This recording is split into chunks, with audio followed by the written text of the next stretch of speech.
বর্তমানে এই সাক্ষী গোপাল কটক থেকে বালেশ্বরে চলে এসেছে, বালেশ্বরে আছে। কোন সময় কোনো কারণে সেখান থেকে রাজা কটক থেকে পরে বালেশ্বরে নিয়ে আসেন। কটকের মধ্যে গিয়ে সেখানে যখন সাক্ষী গোপাল দর্শন করলেন, সাক্ষী গোপাল দর্শন করে দিব্য ঠাকুর প্রেমোন্মাদ সেখানে নৃত্য আরম্ভ করে দিয়েছেন। শ্রীমান মহাপ্রভুর ইচ্ছা হলো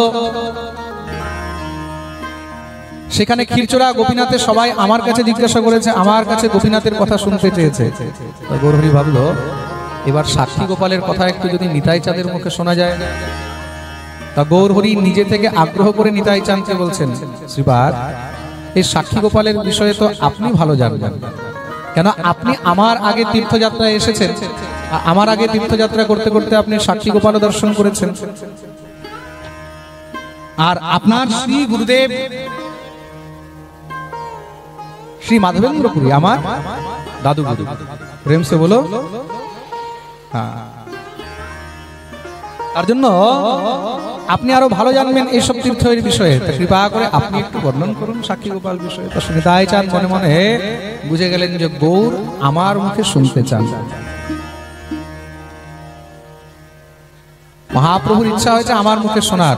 দেখো ভগবান কিন্তু বক্তা খুব ভালো, ভগবান বক্তা খুব ভালো, খুব সুন্দর ভগবান কথা বলেন, খুব সুন্দর পাঠ করেন, কিন্তু তার থেকেও ভগবান শ্রোতাও অনেক বেশি ভালো। ভগবান যখন পাঠ করেন তখন ভগবানকে পাঠ করতে 1 মাস লাগে, আর ভগবতী লক্ষ্মী যখন পাঠ করেন তখন লক্ষ্মীকে পাঠ করতে 2 মাস লাগে। কতটা সময় লাগে? ভালো বক্তা না লক্ষ্মী ভালো বক্তা? বলছে ভগবান বক্তা তো খুবই ভালো, কিন্তু বক্তা থেকে ভগবান শ্রোতা আরো বেশি ভালো। প্রেম সে বলো। দেখো 1 দিন 2 দিন 4 দিন 10 দিন 1 মাস 2 মাস লাগাতার শোনার জন্য কিন্তু তার মধ্যে অনেক ধৈর্য চাই। শুধু বলার জন্য ধৈর্য নয়, শোনার জন্য ধৈর্য চাই। কেন? যখন বক্তা বলে, বলার সময় সে তখন ভাবে বিভোর।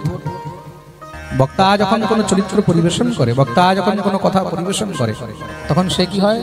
সেই ভাবের মধ্যে প্রবেশ করে। আপনাদেরকেও কালকে পরিবেশন করবে আমাদের শিবুদাদা, মনে রাখবে কালকেও পাঠ হবে, আর কালকে পাঠ করবে আমাদের শিবুদাস মহারাজ।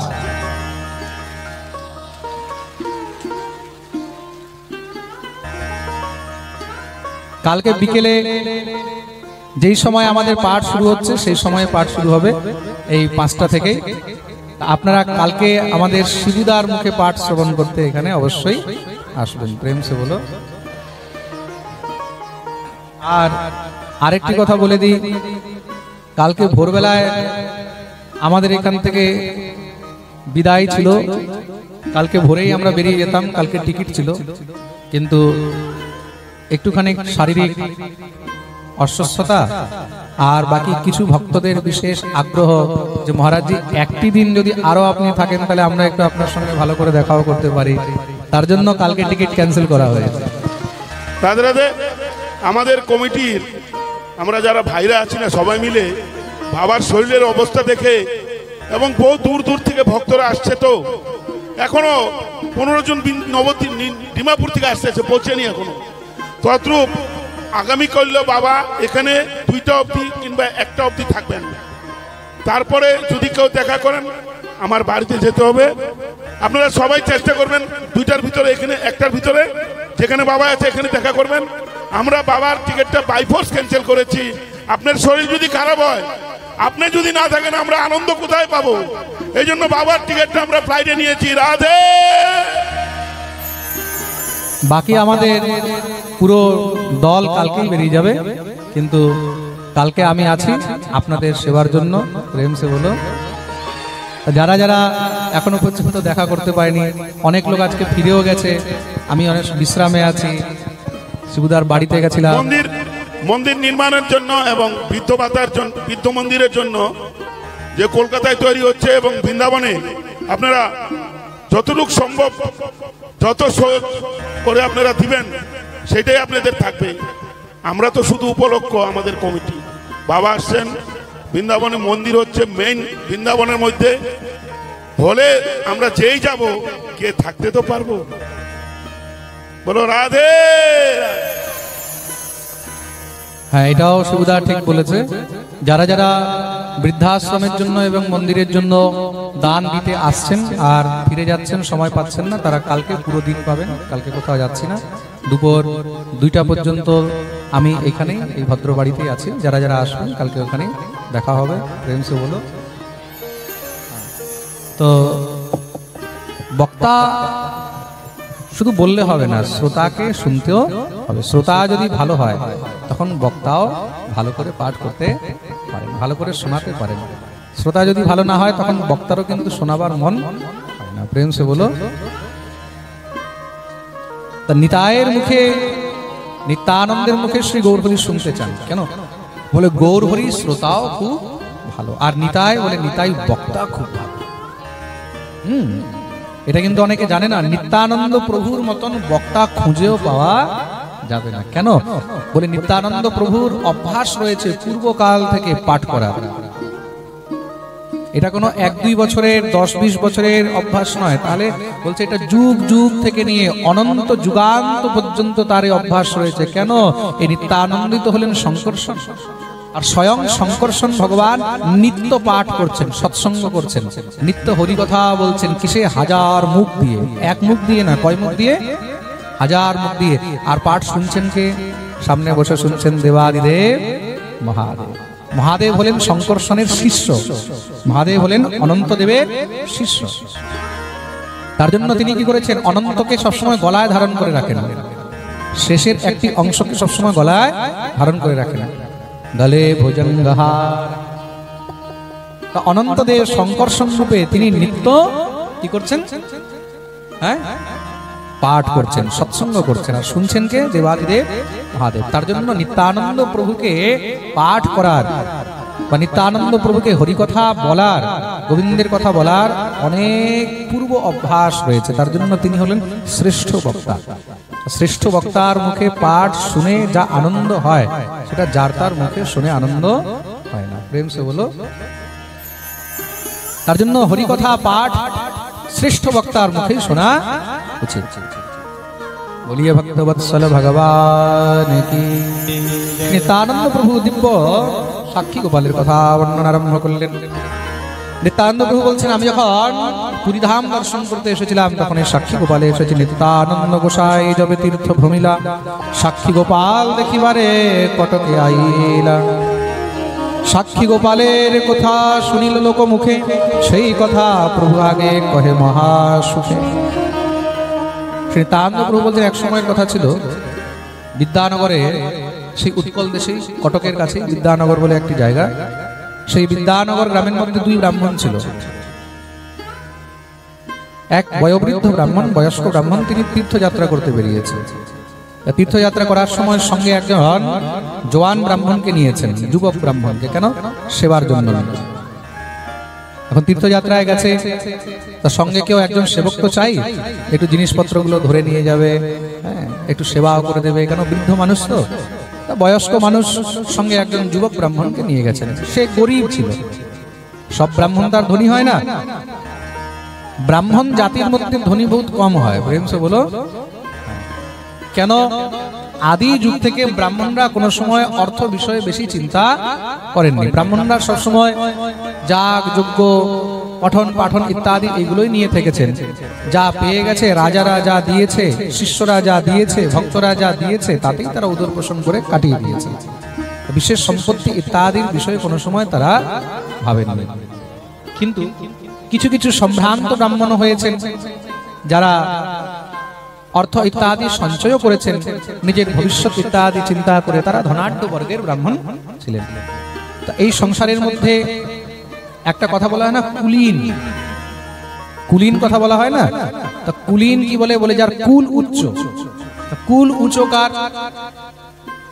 গোত্র দিয়ে কুল উঁচু নয়। এই সংসারের মধ্যে মানুষ বলে যার পয়সা বেশি আছে বলে তার কুল অনেক উঁচু। এই সংসারের মধ্যে অর্থ দিয়ে মানুষকে মাপা হয়।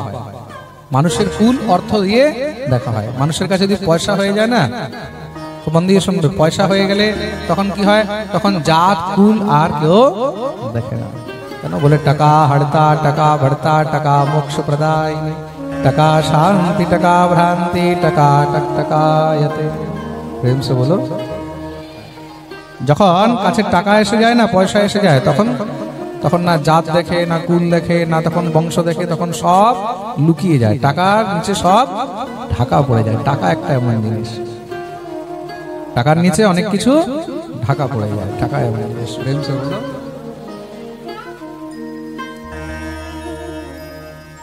তা সেই গরিব ব্রাহ্মণকে সঙ্গে নিয়ে গেছেন, কিছু অর্থ ইত্যাদি ঘরের মধ্যে আগে দিয়েছেন, দিয়ে নিয়ে চললেন তীর্থে তীর্থে করে। খুব ভ্রমণ হচ্ছে। তীর্থ ভ্রমণ করতে করতে বৃন্দাবনে আসলেন। বৃন্দাবনে এসে সেখানে বৃন্দাবনের 84 ক্রোশ দর্শন করেছেন। দেখুন বৃন্দাবন দর্শনের বিধি কি এটাও জেনে নেন, খুব মন দিয়ে শুনবে। কিন্তু বৃন্দাবনে গেলে সেখানে 84 ক্রোশ পরিক্রমা, 84 ক্রোশ দর্শন করতে হয়। আর 84 ক্রোশ মানে কতটা জায়গা বলে 12 বন। 84 ক্রোশ মানে 12 বন। আমাদের ব্রজের মধ্যে 12টি বন রয়েছে। ব্রজের মধ্যে 12টি বন রয়েছে। তা বৃন্দাবনে গেলে, ব্রজে গেলে 12 বন অবশ্যই দর্শন করবে। ভান্ডির বন, বেলবন, তালবন, খদির বন, ভদ্রবন, কামবন, লোহবন, মহাবন, এগুলো হলো আমাদের ব্রজের আলাদা আলাদা 12টি বন। 12টি বন আর 12টি হলো উপবন। 12টি বন আর 12টি উপবন, এই টোটাল মিলিয়ে আমাদের ব্রজ 84 ক্রোশ। সব কিছু দর্শন করলেন। বনযাত্রায় বন দেখি দেখে গোবর্ধন, 12 বন দেখি শেষে আইলা বৃন্দা। 12 বন দর্শন করে অন্তে গিয়ে বৃন্দাবনে এসে উপস্থিত হয়েছেন। বৃন্দাবনের মধ্যে এসে সেখানে কালীদহ, চিরঘাট, 12 আদিত্য টিলা ইত্যাদি দর্শন করে অন্তে গিয়ে কেশী তীর্থে সেখানে বিশ্রাম করলেন। কেশী তীর্থ, কেশী তীর্থ মানে যেটাকে আমাদের বৃন্দাবনে কেশী ঘাট বলা হয়। কি বলা হয় জোরে বলো? কেশী ঘাট। এই কেশী ঘাটের মধ্যেই ভগবান কেশী দত্তকে বধ করেছিলেন।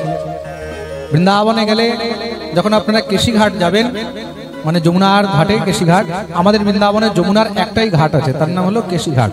আগে অনেকগুলো ঘাট ছিল, বারাহ ঘাট, মদনমোহন ঘাট, 12 আদিত্য টিলার যেটাকে বলা হয়, চির ঘাট, কিন্তু ওইসব ঘাট থেকে এখন যমুনা একটু দূরে চলে গেছে।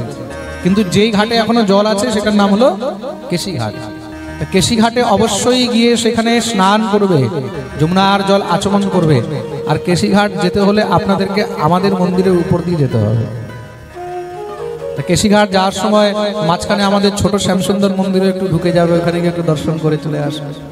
আমাদের 350 বৎসর প্রাচীন মন্দির। কত বছর পুরানো?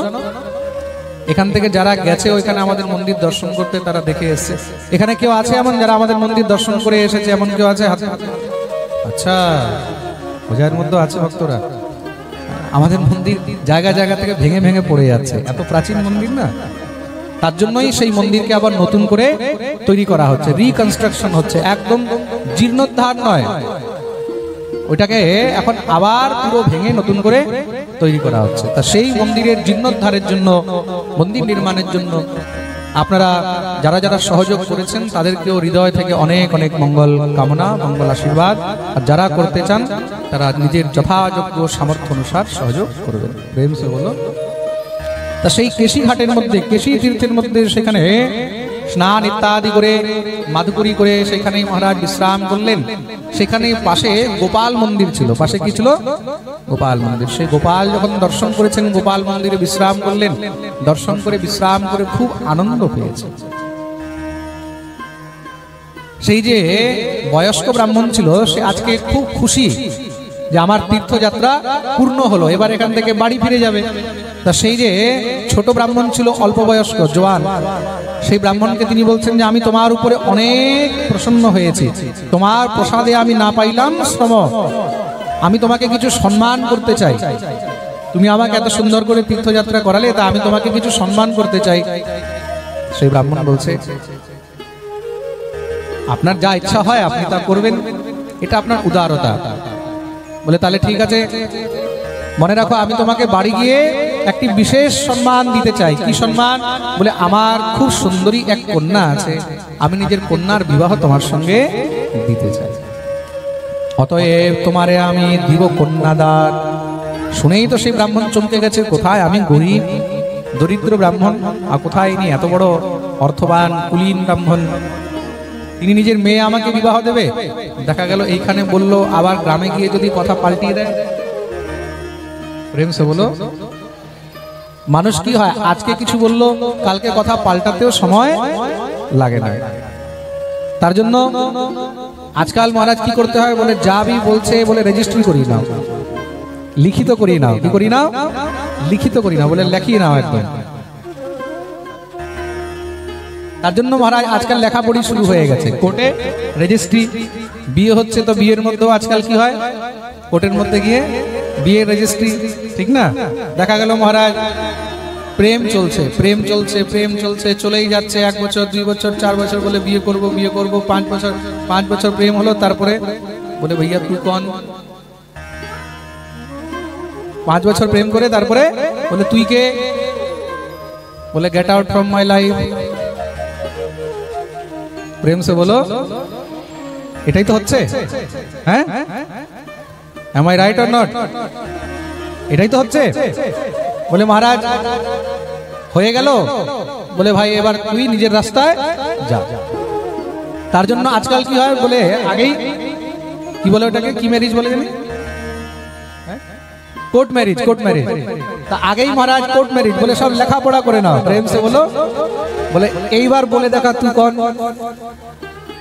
এবার যদি বলে তুই কোন, বলে আই এম ইয়োর ওয়াইফ। প্রেম সে বলো। তা এখন সেই ব্রাহ্মণকে যখন বলেছে যে আমি তোমাকে নিজের কন্যা দেবো, ব্রাহ্মণ বললো এখন সেখানে গিয়ে যদি তুমি কথা পাল্টিয়ে দাও আমি কি করে মানবো, বলে সামনে গোপাল সাক্ষী আছে, সামনে ঠাকুর সাক্ষী আছে, তখন তার কোর্ট নেই, তখন তার কিছু নেই। বলে ঠিক আছে তাহলে তুমি সংকল্প করো ঠাকুরের সামনে। ঠাকুরের সামনে হাতে জল নিয়েছে, যমুনার জল, জল নিয়ে সেখানে সেই বড় বিপ্র সংকল্প করে ঠাকুরকে সাক্ষী রেখে বলল, বড় বিপ্র কহে তুমি না করো সংশয়, তোমাকে কন্যা দিব আমি করিল নিশ্চয়, আমি একদম নিশ্চিত করে নিয়েছি তোমাকে আমার কন্যা অবশ্যই দেব। বলে ঠিক আছে। ঠাকুর সাক্ষী থাকলো।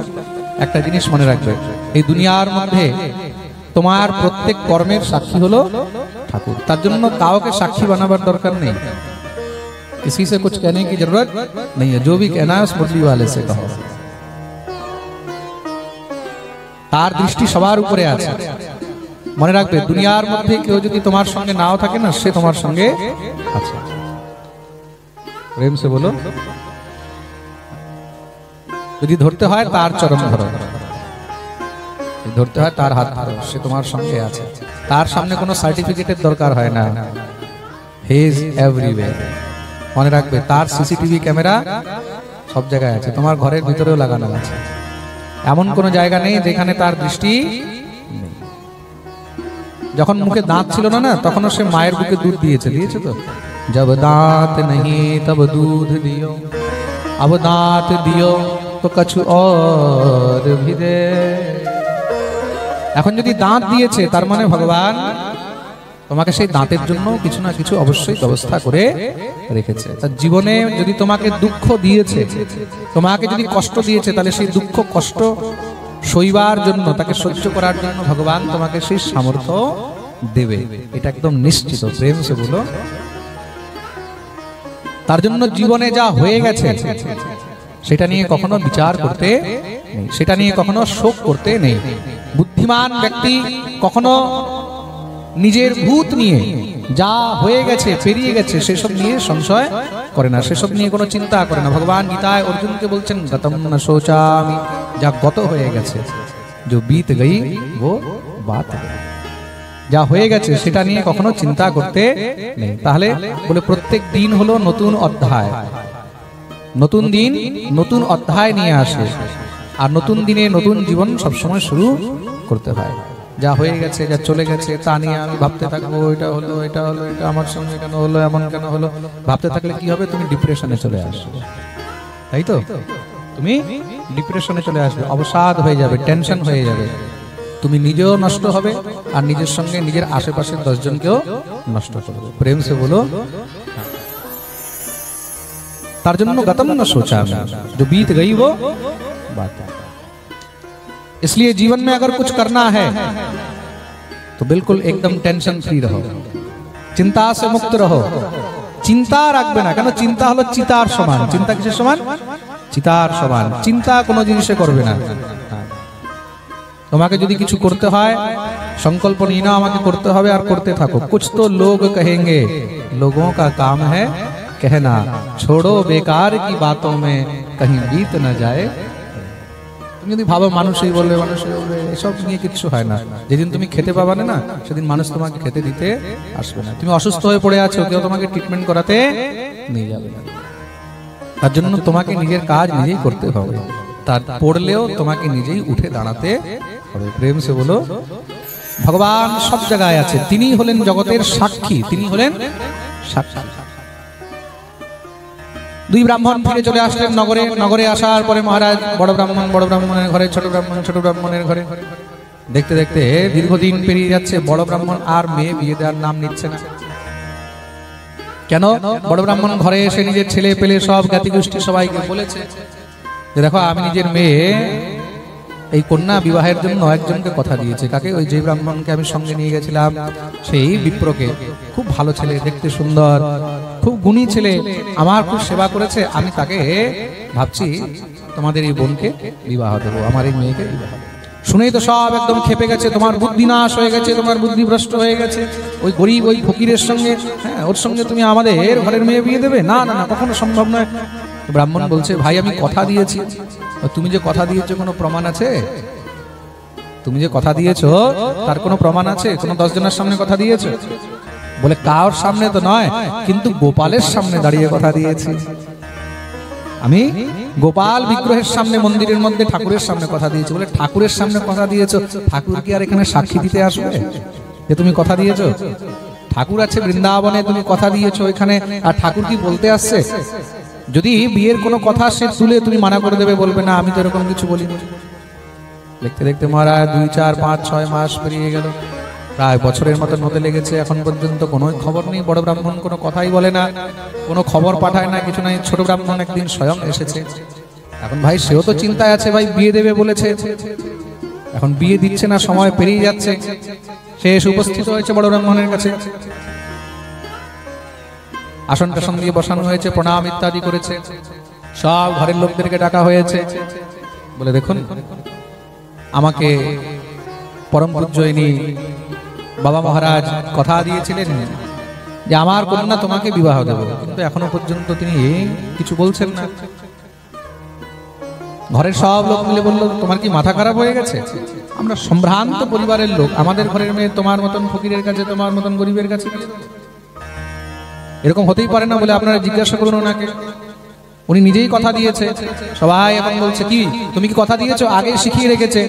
ও বেচারা বলছে আমি কি বলেছি কি না বলেছি আমার তো মনে নেই। সে না সত্য বলতে পারছে না মিথ্যা বলতে পারছে, আমার তো মনে নেই। সবাই বলল সে তো বলছে কিছু মনে নেই। কি বলছেন আপনি? আপনি স্বয়ং ভগবানকে সাক্ষী রেখে কথা দিয়েছেন আপনি নিজের মেয়ে বিবাহ দেবেন। আপনি বৃন্দাবনে দাঁড়িয়ে যমুনার তটে গোপালের সামনে সাক্ষী করে আপনি বলেছেন যে নিজের মেয়ে বিবাহ দেব। আপনি এখন মিথ্যা কথা বলছেন। আমি কি বলেছি কিছু জানি না। ঘরের লোক সব বলছে আমরা বুঝে গেছি, তোমরা কি নেশা টেশা তুমি কিছু খাইয়ে সঙ্গিয়ে বোধহয় কিছু বলিয়ে নিয়েছো, এইসব কথার কোনো মানে নেই। মানে কেন নেই? ভগবানকে সাক্ষী রেখে বলেছে, তাহলে ভগবান কি এখানে সাক্ষী দিতে আসবে? যদি সেই গোপাল এখানে সাক্ষী দিতে আসে, যদি গোপাল সাক্ষী দেয়, তাহলে আমরা নিজের মেয়ের বিয়ে দেব। বলো পারবে তুমি সাক্ষী দেওয়াতে? সে বলো যদি ঈশ্বর সত্য হয়ে থাকে তাহলে আমার জন্য তিনি নিশ্চয়ই সাক্ষী দিতে আসবে। আমার উদ্দেশ্য মেয়ে বিবাহ করা নয়, আমার উদ্দেশ্য তোমার ঘরের মেয়েকে নিয়ে যাওয়া নয়, আমার উদ্দেশ্য হলো সত্যকে ঠিক।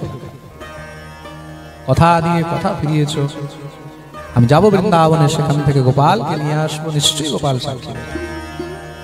সেখান থেকে বেরিয়ে গেলেন বৃন্দাবন। চলতে চলতে সিধা বৃন্দাবনে এসে উপস্থিত হয়েছে। এসে গোপাল মন্দিরে মহারাজ ঠাকুরকে প্রণাম করে কাঁদতে লেগেছেন।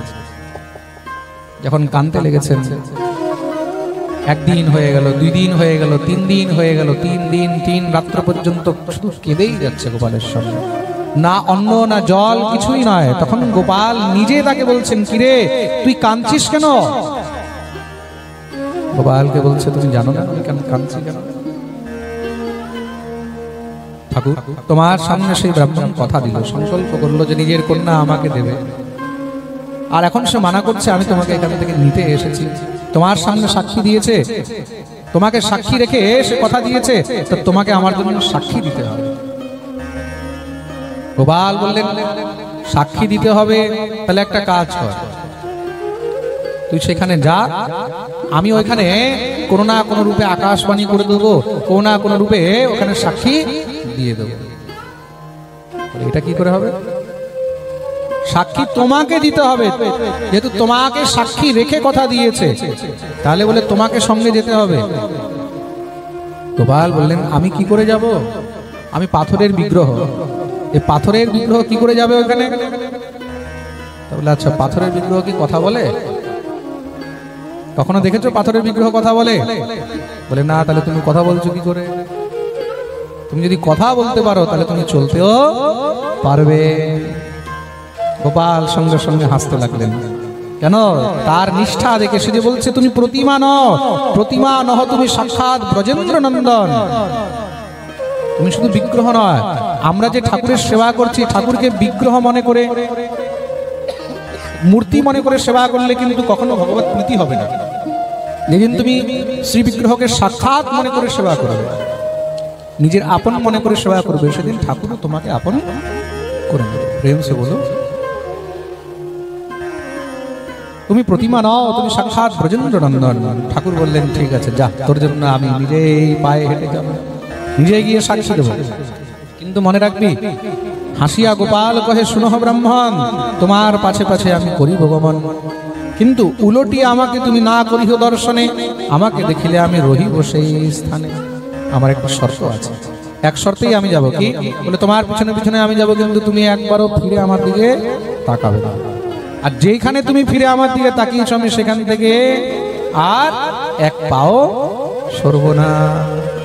ব্রাহ্মণ বললেন ঠিক আছে যাও, শর্ত মঞ্জুর। চললেন। বিপ্র আগে আগে চলছে, পিছনে পিছনে ঠাকুর চলছে। তা ঠাকুরের পায়ের মধ্যে নুপুর আছে, নুপুরের ধ্বনি হচ্ছে তো, তাই যখন চলে তখন আওয়াজ হয়। চলতে চলতে চলতে চলতে মহারাজ উড়িষ্যায় উপস্থিত হয়েছে।